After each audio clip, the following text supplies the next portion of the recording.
30 miles outside Atlanta, affluence has blossomed as the farmlands of Forsyth County, Georgia give way to expensive homes, golf courses, and swimming pools. But in 1987, the booming bedroom rug-headed, fat-lipped, kinky-looking, gorilla-smelling niggers know that we don't want them up here. The events of 1987 and January of that year are linked to what happened in 1912. In the fall of 1912, there was an expulsion of the African American community there. An expulsion that was precipitated by a claim of rape, a not uncommon precipitator for racial violence, a rape claimed to have occurred involving a black man and a white woman. After May Crow was raped and killed, one black was lynched and 2 others tried and hanged, triggering a violent racial expulsion that drove almost all other blacks from the county. Well, she was going over to see her aunt, and they got her, carried her down in the woods, and she never did get to her aunt's house. And the next morning they found out she was missing. And of course everybody began to hunt her. And then they found the 3 black boys that did it. And one of them swore that he wasn't guilty. And his neck didn't break when they hung him. The allegation was used as a precipitator to drive the families, the black families, farmers, from Forsyth County, Georgia. They were driven from the county through a combination of intimidation and mob violence. They were asked to leave very late at night. They had to be out of town before 12 o'clock midnight, it was my understanding.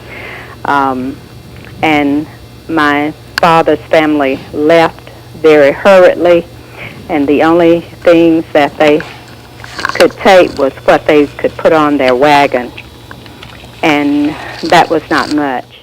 For decades after the expulsion, few blacks dared live in Forsyth County. In 1987, as the county transformed from rural enclave to Atlanta suburb, a civil rights march was planned to demonstrate that Forsyth County had left behind its racist past.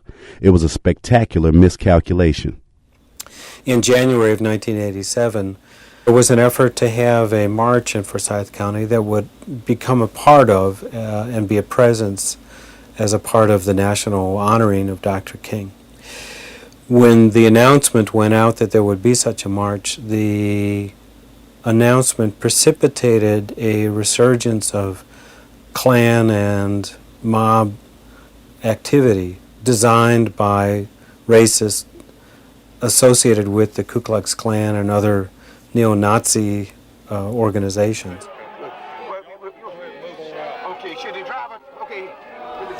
Since Chuck Blackburn originally decided to celebrate the Dr. King's federal holiday, his purpose when I spoke to him was to basically remove the stigma from his county. He thought that his county was past this racist violence type thing. I don't believe the world was ready, and I know that Georgia wasn't ready.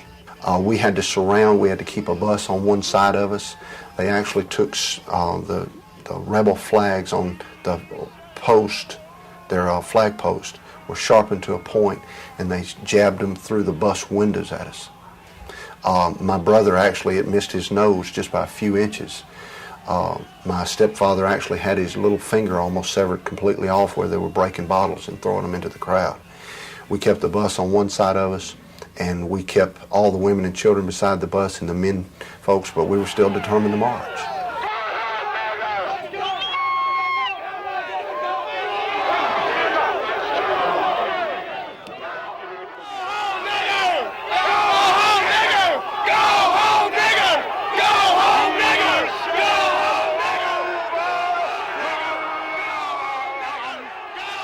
What most people are looking for when you say racism is they're looking for the Klan hood. They're looking for the camouflage guy with the swastika. They're looking for the skinhead. They're looking for the bat-toting hoodlum. And they, in their mind, America has, you say the word racism, and they have in their mindset the indigenous class individual.